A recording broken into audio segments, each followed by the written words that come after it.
Hi everyone, welcome back to my channel. My name is Melanie and this is Our Budget Life. If you're new here, thank you so much for stopping by. I hope you'll consider clicking that subscribe button and the notification bell so that you never miss any of my videos. And if you're returning, thank you so much for continuing to support my channel. Now I have here my Erin Condren monthly planner. It is the 8.5 by 11 and I'm about to do my paycheck number 2 budget for the month of April. So if you want to see how I put together our paycheck budget, make sure you stay tuned.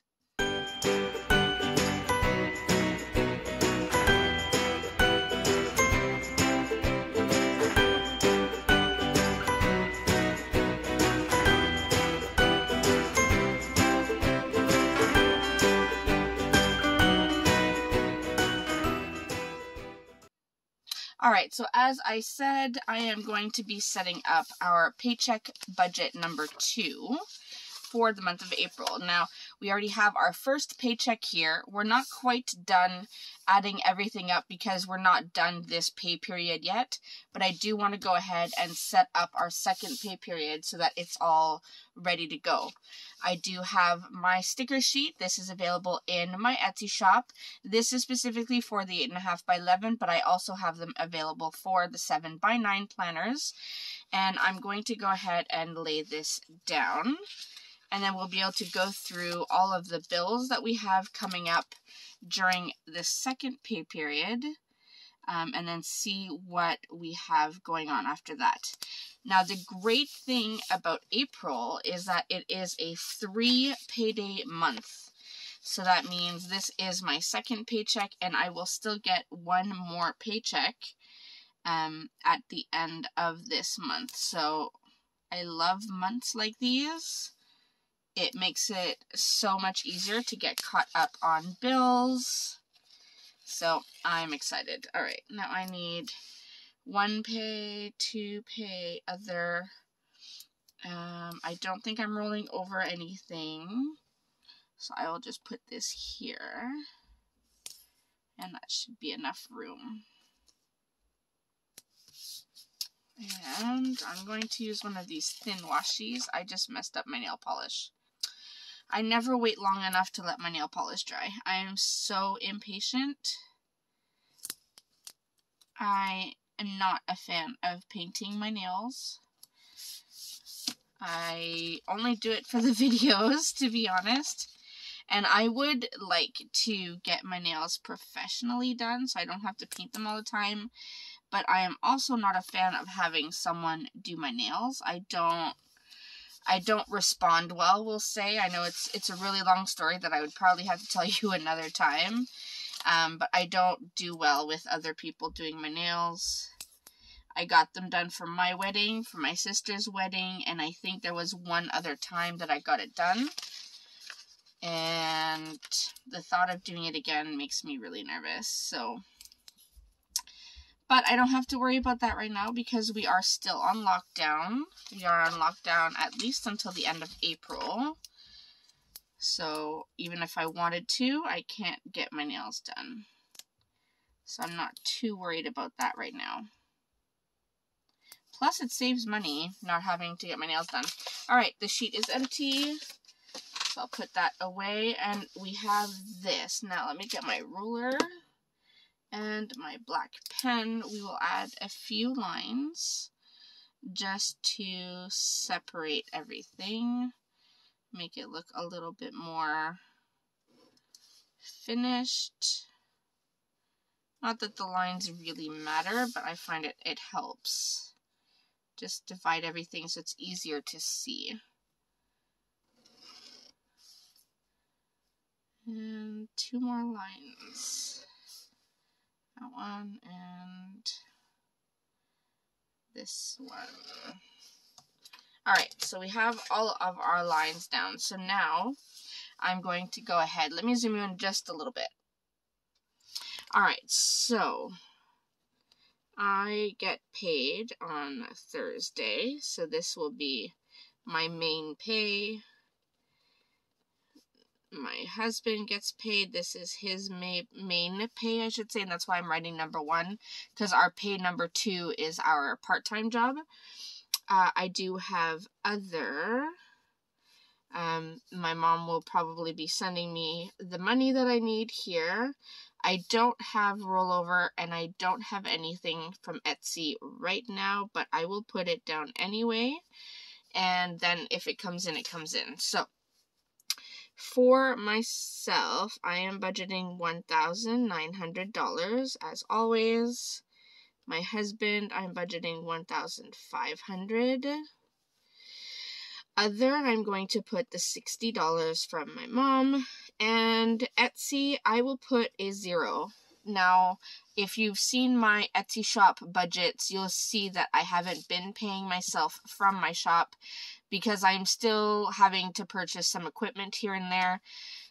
Maybe April will be different, but for now, I don't want to budget with it just in case.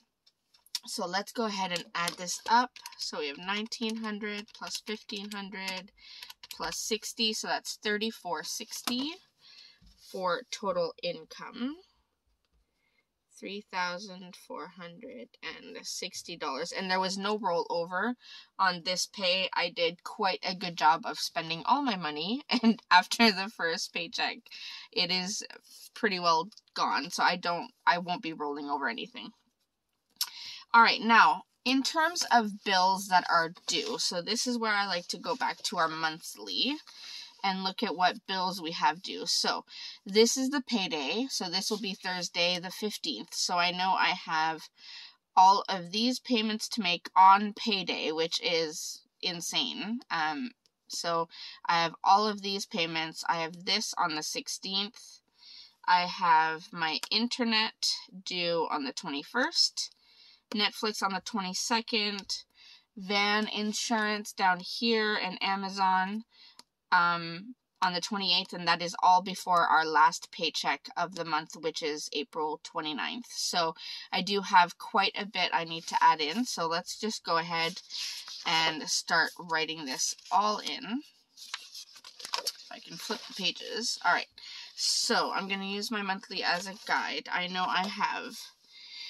Okay, van payment, I know that is $267.55. I know I have my husband's car payment, and that is $180.14.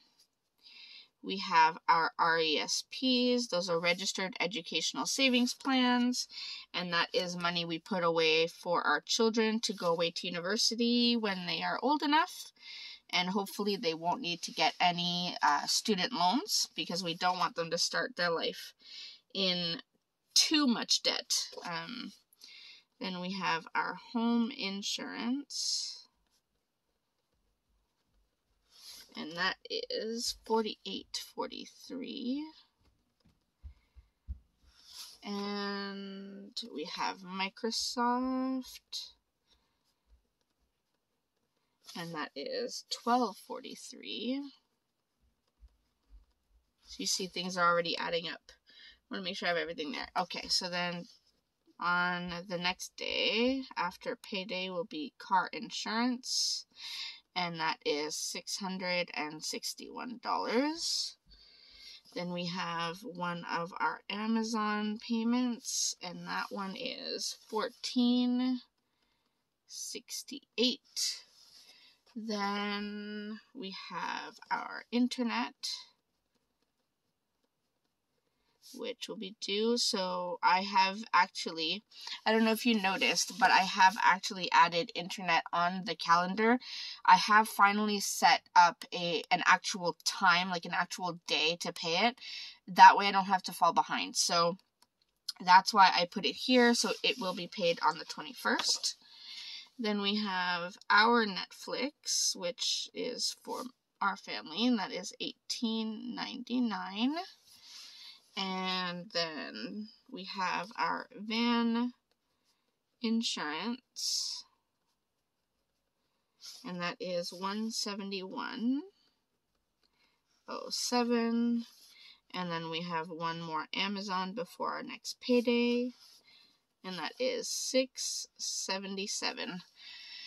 Whew, all right, so I think those are all the actual bills that are due. Yes, those are all the bills that are due before the next payday. So let's just add this up really quickly. That way we know what we have to work with for all of our variables. All right, so that total of just the bills is $1,608. I'm just going to write this on the side. $1,608.04. So that's what we have, and if I subtract that from our income, we're left with $1,851.96. So not too bad. Now to figure out all of the variables. So as usual, we have groceries, we have gas, we have restaurants, we have other, and I don't think I added anything else. Alright, so I just want to see. So groceries for the month I budgeted $1,000. So let's do $400 here. So I'll do minus 400. And then gas, we will be, so since we're on lockdown, the schools are virtual. So we're probably still not going to be driving very much. I'm still going to put $200 just in case. All right, and then restaurants, I'm going to put $200 here, being realistic because I know we will spend it. And then other, I will put, there is something I needed to budget for. Did I put it in here? I feel like there was something I needed to budget for. Let me go ahead and, so for the month, on the monthly budget for other, I budgeted $400. Last pay, I budgeted $50. So I'm going to do $300 here, just to be safe. All right, so that leaves me with $751.96. So I think what I'm going to do is I'm going to start putting that towards my savings challenges, because I have fallen behind on those. So I'm going to put, I would say, probably about $300 there. And then for my sinking funds, I will put $450 there, and that should leave me with a total potential of $1.96 left. So it's almost a full zero-based budget. So what I'm going to do is I'm just going to add all of this up and make sure I get the proper total here, then subtract it from our estimated income and make sure everything adds up.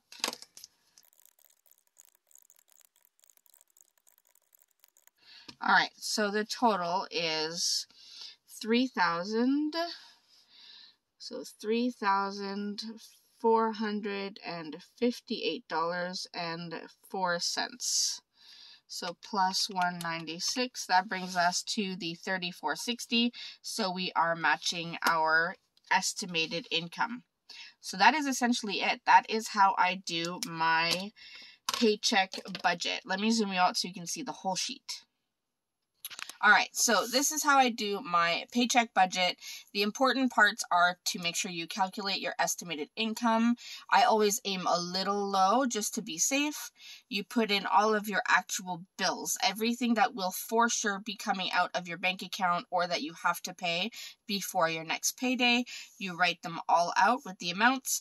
And then after that, you write in your variables and you figure out what's left, and then you can break it down according to what you would need for the time period until your next pay. All right, so I hope this is helpful. I hope this helps you see how you could budget your paychecks. As always, if you have any questions or comments, please feel free to leave them in the comment section down below, and I will see you in my next video. Thanks so much, everyone. Bye.